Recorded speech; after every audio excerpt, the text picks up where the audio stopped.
A stranger mistook me for her cheating ex at a party and forced me to become the star of her viral revenge plot. It was my junior year, second semester, when my roommate dragged me to this off-campus house party. The place was completely packed, you could barely move, and the music was absolutely deafening. I was in the kitchen trying to grab a beer when this girl stumbled right into me. She was clearly drunk, and the moment she saw my face, she did a sharp double take and grabbed my arm. She kept insisting I looked exactly like someone, getting more and more worked up by the second. Her friends were trying to pull her away, but she had a vice grip on me. The universe really said wrong place, wrong time, wrong face for this poor guy. Then she just started sobbing. Full-on tears, saying some guy's name over and over, asking why he did this to her, looking straight at me. The entire kitchen went dead silent. Everyone was staring. I kept trying to explain I wasn't this person, that she had the wrong guy, but she wasn't hearing any of it. Her friends finally managed to convince her I was a complete stranger, and just like that, everything about her switched. She went from devastated to furious, and then to something way worse, this cold, calculated look in her eyes. She wiped her face, fixed her hair in one smooth motion, and then announced to everyone in the kitchen that I was her new boyfriend. That switch from heartbreak to revenge mode, absolutely terrifying to witness in real time. Before I could even process what was happening, she was dragging me over to the beer pong table, introducing me to people as her date. Her friends kept shooting me these wide-eyed warning looks. One of them managed to pull me aside for a second and whispered that her actual boyfriend had cheated on her just that week, with her own roommate. In their shared apartment. Apparently she had walked in on them. With her roommate? In their apartment? The audacity is actually breathtaking. So, we started playing beer pong, and she was surprisingly incredible at it. But between every single shot, she would grip my arm, hard enough that I knew it would bruise later. She kept telling these elaborate, completely made-up stories about our amazing relationship, dates we'd supposedly been on, inside jokes we apparently shared. All around us, people were recording everything on their phones. And that's when her actual ex walked through the door. The entire room might as well have stopped breathing. Everyone turned to stare. He saw her pressed up against me, saw all the phones pointed in our direction, and I just watched his face cycle through about 5 different kinds of shock and anger. She noticed him watching, smiled this wicked, almost predatory smile, and then she kissed me. Not a quick peck on the cheek. I mean the kind of long, intense kiss that makes everyone else in the room deeply uncomfortable. And this is where our narrator became the unwilling star of someone else's revenge movie. When she finally pulled back, she made sure he was still looking right at us before announcing, loud enough for at least half the party to hear, that I was so much better than her ex had ever been. The room absolutely erupted. People were hooting and cheering, instantly taking sides, and recording even more intensely now. Her ex started pushing his way through the crowd toward us, but she just laughed, a wild sound, and pulled me toward the stairs. I had a pretty good idea where this was heading, or so I thought. But instead, she led me to a quiet, empty bedroom upstairs, and the moment the door closed, she completely collapsed onto the floor. The entire act just dropped away. She curled into a ball and started apologizing over and over, sobbing that she just wanted him to hurt as badly as she did. That moment when the performance ends and you see the actual person underneath, that's when this story gets real. I just sat there on the floor with her while she told me everything, about finding them together, about how her roommate was still living there so she had to see them both every single day. She told me how her ex kept texting her, wanting to explain himself. How she had planned to stay home alone that night, miserable, but her friends had practically forced her out to try and cheer her up. Eventually, her friends found us up there. As they were helping her to her feet, she looked at me, her eyes completely clear now, and thanked me for playing along. She said I probably kept her from doing something she would have actually regretted. I found my roommate almost immediately after that, and we left. The next day, I woke up to about 50 new follow requests on social media from people who had seen the videos from the party. Even her ex messaged me, demanding to know who I was and why I was messing with his girl. I blocked him and made my profile private. Sometimes, I guess, being someone's unsuspecting prop in their revenge story is the kindest thing you can possibly do for them. What strikes me most is how he recognized that beneath all that chaos was just someone in profound pain. Sometimes being cast as the surprise supporting actor in someone's worst night can actually help them find their way through it. Though I bet he still checks for doppelgangers at every party now. Story 2. Freshman year, at a big college party. Needed a break from the noise, so I headed upstairs. Upstairs, most doors were closed. From one at the end, I heard this odd, pained murmuring, not party sounds. I had to look. The universal law of curiosity. Strange sounds always win over common sense. I pushed the door open a crack and peered in. The room was dark. Someone was hunched over a dresser, shoulders shaking. As my eyes adjusted, I saw it was my psych professor. Of all the people to find having a breakdown at a college party, your strict psychology professor is definitely not on the bingo card. This professor was notoriously strict, always started class talking about professional boundaries, never smiled. And here he was, obviously upset. The really bizarre part, he wasn't just upset, he was talking to a mannequin head. Just the head, on the dresser. I'm sorry, what? A mannequin head? I caught bits of it. How he couldn't keep pretending. How he felt like he was drowning from all the pressure. His voice kept breaking. He even stroked its cheek. I knew I shouldn't be listening. Trying to back out quietly, a floorboard creaked, loudly. He froze and started to turn. That floorboard creak might as well have been a foghorn in that moment. I yanked the door shut and bolted, heart pounding, back to the chaos downstairs. Monday's psych class was tense. He walked in, formal as usual. When his eyes swept the room, they definitely paused on me. My stomach flipped. The lecture was on coping mechanisms. Every word felt directed at me, especially the part about unhealthy emotional outlets. I nearly lost it. The most pointed lecture on coping mechanisms in academic history, delivered with surgical precision. The rest of the semester was this silent understanding. We never said a word about it, but every paper, every class discussion felt loaded. I ended up with a B+ in his course. His only comment on my final paper was satisfactory work. It completely changed my view of him. When he lectured on stress or burnout, I'd see him with that mannequin, confessing his fears. His rigid boundaries started to look less like rules and more like self-preservation. It's a wild memory. Now, when people call professors academic machines, I think of him at that party. You truly never know what's going on with someone behind closed doors. That B+ was absolutely the grade of mutual assured destruction. What gets me is how this completely reframed every lecture on mental health he ever gave. Suddenly, all those boundaries weren't about being cold. They were about barely holding it together. Sometimes the most rigid people are just trying not to shatter. Story 3. I've definitely been part of some questionable drinking games back in college, but there was this one night I wound up as an unwitting subject in someone's thesis project. It was at one of those big campus mixers where you don't really know anyone. I was just kind of drifting between groups when I saw this circle of people in a corner. They were laughing a lot, striking weird poses, and just seemed really into whatever game they were playing. Curiosity got the better of me, so I wandered over.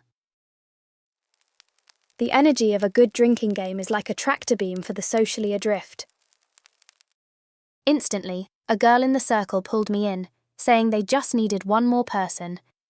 Before I could even ask what the game was, someone pressed a red cup into my hand, and this guy with thick glasses started laying out the rules.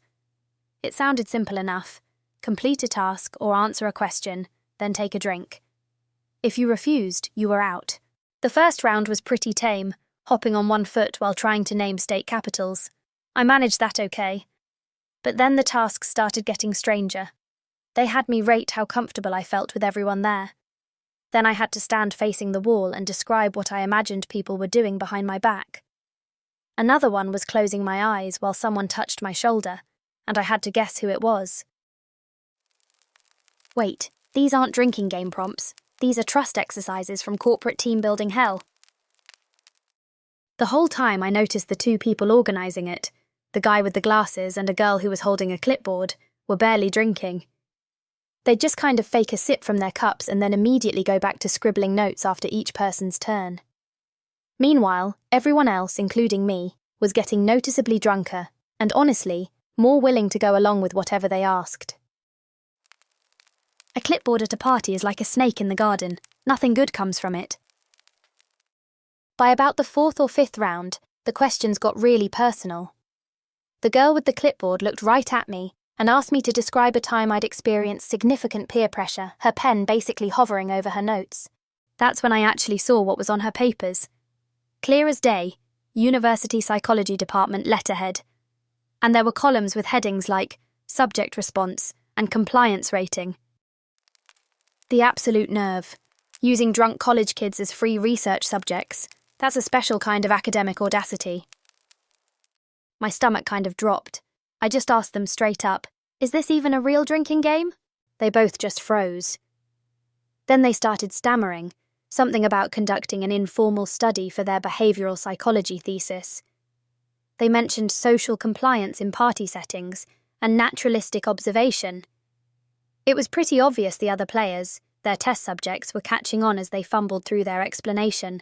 The mood in that corner shifted instantly. One girl just dumped her entire drink right onto their precious paperwork.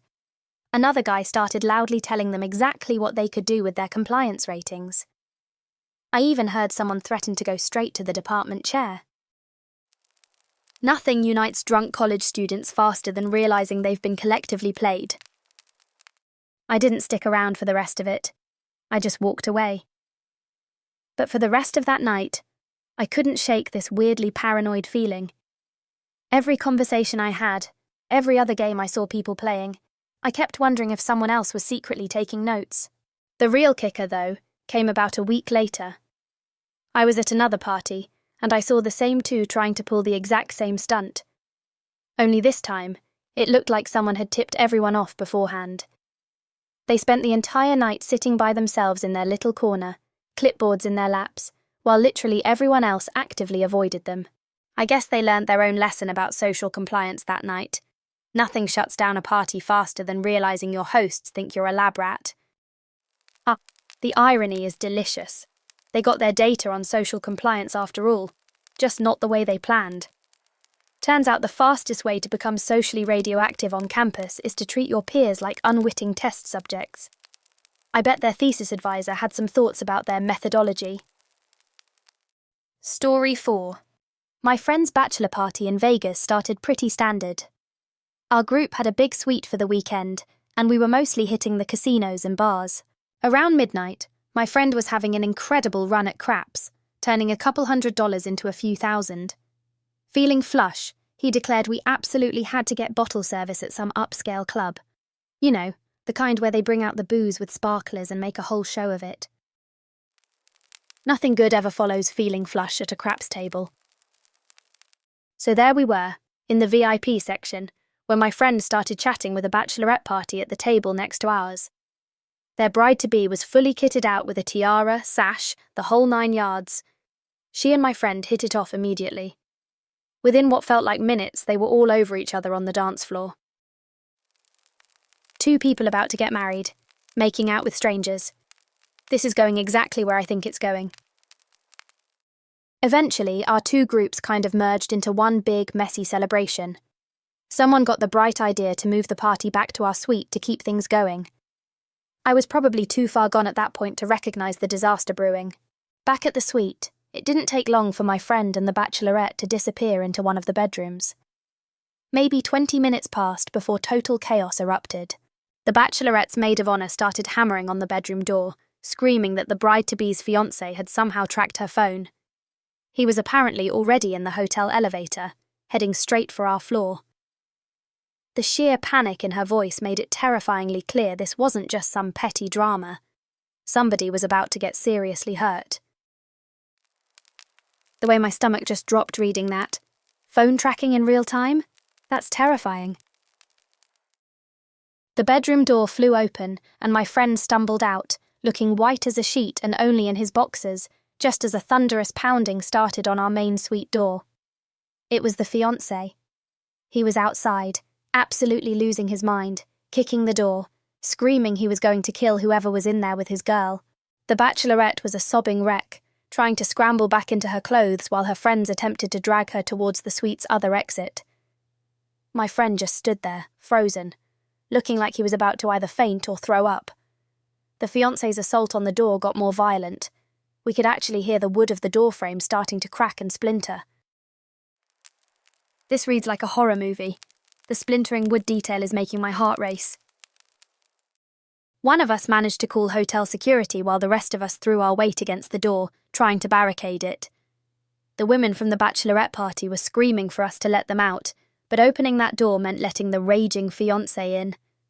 It was complete pandemonium, people crying, wood splintering, and my friend dry heaving in a corner. Security finally arrived and managed to restrain the guy in the hallway, but not before the door was opened just enough for him to get a crystal clear look at my friend. The expression on the fiancé's face was pure, unadulterated murder. He started screaming my friend's full name. Apparently one of the bridesmaids had blabbed, swearing he would hunt him down. Someone gave him the full name. That bridesmaid basically signed a death warrant. The women bolted the second they could, but then the situation got even worse. We found out this wasn't just some average guy having a meltdown. The fiancé was a former Marine, built like a tank, and as it turned out, had a ton of connections all over Vegas from his time stationed nearby. Of course he's a Marine. Of course he has Vegas connections. This just became a whole different level of problem. The rest of our weekend turned into an absolute nightmare. The fiancé had somehow gotten my friend's picture and was circulating it to every bouncer, bartender, and casino worker he knew through his network. We couldn't go anywhere without someone recognizing my friend and immediately making a phone call. We switched hotels thinking we could lay low. He found us within hours. My friend spent the remainder of his own bachelor party hiding in the bathroom of our new room, convinced every little sound was the Marine coming to finish him off. We literally had to smuggle him room service because he was too terrified to even open the door. Vegas suddenly becoming a surveillance state for one terrified bachelor. What a twist on the typical party weekend. On our last night, we somehow convinced my friend to try one final low-key casino, somewhere way off the main strip. We'd been there maybe an hour when security guards quietly surrounded our table. Yep, the fiancé had friends working there too. They didn't physically touch us, but they made it abundantly clear that we needed to leave Nevada immediately. We ended up driving to the airport at 3 a.m, with my friend lying flat on the back seat of the car, totally paranoid that we were being followed. He was so spooked that he booked a connecting flight through a completely random city, thinking it would somehow throw the guy off his trail if he was still looking.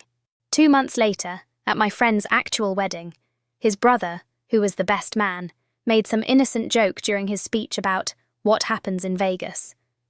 My friend visibly flinched, just an involuntary jerk, while his new wife just laughed along, completely clueless about the whole ordeal. That involuntary flinch says everything. Some secrets we take to the grave.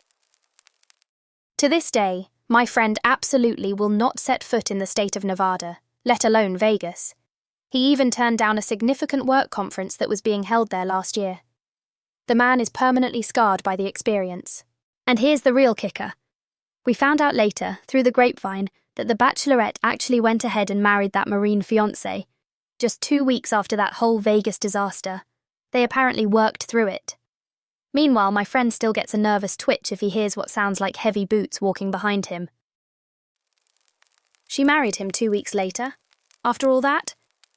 Meanwhile, your friend developed a permanent phobia of an entire state. The irony is almost too much. Almost makes you wonder who really won in Vegas that night. Story 5. I was at a house party last Saturday. Nothing special, just the usual college scene. Beer pong in the garage, people scattered everywhere. I ended up talking to this guy in the kitchen who seemed pretty cool. We were joking about our terrible aim at beer pong, bonding over how much we both despised our statistics professor. One thing led to another, and we went back to his place. Great night, 0 regrets. But when I woke up Sunday morning, I did what I always do. Grabbed my stuff and slipped out before he woke up. Better than dealing with that awkward, So, are we going to text? Conversation. The classic Irish goodbye, but make it morning after addition. I spent Sunday doing laundry and homework, already forgetting about the night before. Then came my weekly obligation, Sunday dinner at my aunt's house. She's been cooking for me every week since I started college nearby. Can't complain about free food. When I got there, she mentioned her new boyfriend would be joining us. He's bringing his son too, she said, stirring something that smelled amazing. Goes to your college. Maybe you know him. Oh no, I can feel where this is going. I just nodded and helped set the table. Her boyfriend arrived first. Nice enough guy, talked about football while we waited. Then the front door opened again. That's my son, he said. I turned around. My stomach dropped through the floor. Walking into my aunt's living room was the same guy from last night. Same messy hair, same jacket he'd thrown on the floor 12 hours ago. Our eyes met. I watched every drop of colour drain from his face. And there it is. The universe really said plot twist with its whole chest. My aunt bounced over, completely oblivious. This is my nephew I was telling you about, she said to him, then turned to me. And this is Derek's son. We stood frozen. Maybe 2 seconds passed, but it felt like hours. Somehow we both stuck out our hands for the world's most uncomfortable handshake. Nice to meet you, I managed. Yeah, you too, he replied, voice cracking. Oscar-worthy performances from both parties. Dinner was torture. Every sound felt amplified. Forks scraping, glasses clinking, my own breathing. I stared at my plate while my aunt chatted about how we should exchange numbers since we went to the same school. His dad mentioned how his son had been out late at some party. Were you at a party too? My aunt asked innocently. I choked on my water. Just a small thing, pretty boring. Across the table, he was fighting back a nervous laugh. The absolute worst part came when my aunt suggested we carpool back to campus. You both live in the same area, no sense driving separately. I invented something about needing to stop by the library. He suddenly remembered helping a friend move. We rejected the carpool idea so simultaneously it probably looked rehearsed. But then my aunt dropped the real bombshell. Oh, and your father and I have some news, she said, grabbing her boyfriend's hand. We're getting married. Small ceremony next month, but we wanted you both to know first. This story just went from awkward to catastrophic in record time. The silence was deafening. His dad was beaming. My aunt was glowing. We were dying. Congratulations, we both mumbled at the exact same time. I lasted exactly as long as politeness required before escaping. Made up something about a midnight assignment deadline. As I grabbed my keys, my aunt called out cheerfully, "See you next Sunday. We'll do this every week now that we're becoming family." Every single Sunday for eternity. Outside, he was already at his car. We made eye contact across the driveway. "So," he said quietly, "this is happening." "Yep. See you next Sunday?" Unfortunately, we drove off in opposite directions. I made it 2 blocks before pulling over to process what just happened. My one-night stand is about to become my step-cousin.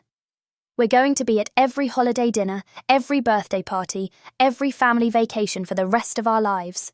My phone buzzed, a text from my aunt. "So glad you two hit it off, I knew you'd get along." If only she knew. The way life can turn a simple Saturday night decision into a lifetime subscription to awkwardness is truly remarkable.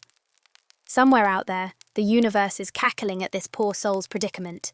Good luck navigating those family reunions. Story 6. I woke up in a stranger's apartment, sunlight stabbing through unfamiliar curtains. My head pounded as fragments of last night came back. That house party. Too many shots. Ending up here with someone whose name I couldn't even remember. She was still asleep. I gathered my clothes silently, then noticed her bathroom window, an old sash window opening onto a narrow air shaft. I could see another bathroom window just 2 feet across, slightly open. I studied the setup. These old buildings often had shared light wells. There was a grimy ledge connecting the windows.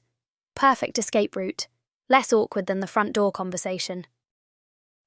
The mental gymnastics we do to avoid a simple "thanks for last night, gotta go" conversation. I slid the window open and squeezed out onto the ledge.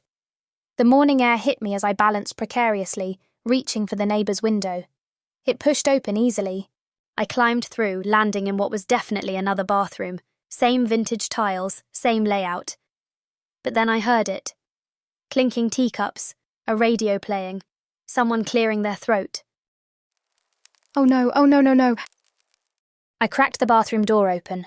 An elderly couple sat at their kitchen table, frozen mid-bite of toast. They stared at me with wide eyes. The woman's teacup hovered halfway to her lips. After what felt like an eternity, she set down her teacup carefully. Well, hello there, dear. Did you come in through the window? The man lowered his newspaper. Must be a new kind of delivery service. These two are absolute legends. My voice cracked. I am so sorry.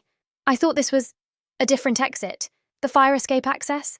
Oh no, love, the woman said kindly. The fire escape is at the end of the main hall. Are you quite all right? Bit of a draft coming from the bathroom now, Mildred, the man added with a smirk. The only way out was through their front door, past their breakfast table. Terribly sorry, wrong flat, I'll just let myself out. The couple exchanged looks. The woman gestured toward their living room. Through there, dear. I performed the most awkward shuffle of my life, past their table, through their living area filled with doilies and family photos, finally reaching their front door. Standing in the building hallway, another realization hit. I'd have to walk past the original apartment to leave. Then the worst thought struck me. My phone, wallet and keys were all still in her room. And this is where karma starts cackling. I stood frozen. Either bolt from the building and lose everything, or face the double humiliation of knocking on her door after literally breaking into her neighbour's breakfast. The elderly couple's door opened behind me. The woman poked her head out, holding my shoe. You dropped this climbing through, dear, she said with a knowing smile. Gerald says next time, maybe try the front door first. Less exciting for everyone's morning. I took the shoe, mortified beyond words. She winked. We were young once too. Your things are probably still next door, aren't they? I nodded miserably. Well then, she said cheerfully, best get knocking. And dear, we'll keep this between us, though it'll make a wonderful story for Bridge Club. As she closed the door, I heard her husband call out, Tell her about the delivery service joke. Mildred and Gerald just became everyone's dream neighbours.